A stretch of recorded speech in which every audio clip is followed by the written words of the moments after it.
Okay, we're here with Emory University men's soccer interim head coach Cory Greiner right before the start of the 2017 season. Coach, it's been a little interesting preseason so far with you taking over the head coaching duties just a couple weeks ago following the departure of Sonny Travis. Kind of how has that transition been so far, and how does the team look so far in general?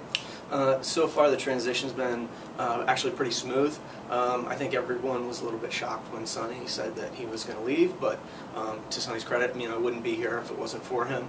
He's prepared me over the course of the last 3 or 4 seasons, giving me a little bit more responsibility, and knowing the guys and the recruiting, I feel very comfortable. I think the guys are really excited, and our values and our core is still the same, just a new voice kind of leading the ship. Okay. Kind of take a look at the offense to start things off here. You returned most of your goal scorers from last year, including the offensive standouts, senior Jason Mccartney and junior Mustafa Kitab. Can we kind of expect those two to carry the load this year, or can we see some other guys kind of take a step forward? Yeah, those two, Jason Mccartney in particular, has been very phenomenal. This preseason he's done really well, has been very dynamic. Mustafa, we're changing his role a little bit, and we definitely expect to see him being a little bit more dangerous in the final third, being creative, and we're going to move him around a little bit, and I think he's adapted to that very well. And definitely those two, going to kind of rely on those guys to kind of lead the offense or lead the attack. But there are some younger guys that have kind of filled in and have stepped up from the spring. And also some new guys that have come in as in our 2017 class that have shown that they're capable and willing to get into the attack and create goal-scoring chances. Okay, kind of take a look at the defense. You turned all 4 starters from last year, seniors Cory Greiner and George Daoud, along with junior Aiden Datne and Evan Flourish, along with senior Adam Ferguson in the midfield. You expect the defense to be a little strength of the team again with those guys returning? Yeah, everything we do relies on our kind of defensive shape and organization, and with all those guys returning, there's no question. I think that will be a key for us in order to be successful. It's good. It's always good to have guys coming back and returning. They return. I think they use the off season to really prep themselves and come back in good shape.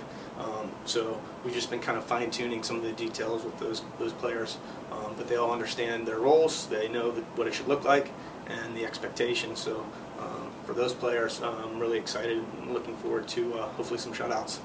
Okay, kind of piggyback on the defense, the goalkeeper position going to look a little different this year with sophomore Trevor Storms and a couple new newcomers in the mix, Cole Gallagher and Nick Sheath. How do you kind of see that shaping out as the season moves along? Well, as it goes, the goalkeeping position, as of right now, is kind of wide open. I think Trevor has done a good job in terms of being the returning goalkeeper, but we have 2 talented goalkeepers in Nick and Cole that are pushing him, and it could be every week, could be kind of up for grabs. Okay, we kind of talked on some newcomers, but who are some others we should be keeping an eye on this year for to add to the Eagles? Yeah, absolutely. So Tyler Santee is a newcomer. He's a transfer from UNC Pembroke. He's done a fantastic job for us in terms of bringing a little bit of leadership, even though he's a new guy. And he's stepped up as a defender, but also in the midfield a little bit. And I think he's because of his athleticism, his ability to read the game, his technical ability, I think we can use him in a variety of roles on the field. Okay, and one last thing before we go. We start the season, as always, with the annual Sonny Carter Invitational. We got some good, solid teams coming in: Oglethorpe, North Carolina Wesleyan, and Pacific Lutheran. Can you give a little preview of the upcoming games? Yeah, absolutely. So North Carolina Wesleyan, we're very excited to have them in. That's our home opener on Friday night. Will be interesting to see how they do. They got a result against us last year. I know in terms of our returning players, there was a little bit of a kind of a chip on our shoulder because of the result from last season. So I'm sure we're going to be really excited to kind of get kicked off against those guys. And then Pacific Lutheran is the second game for us. We're really excited to have them, and we're not really too sure about what to expect from them coming in from the West Coast. But I know they're a quality team. They like to play attractive soccer, and we're excited to have them be a part of things. All right, thanks, Coach, and good luck this weekend. Appreciate it. Thanks, Phil.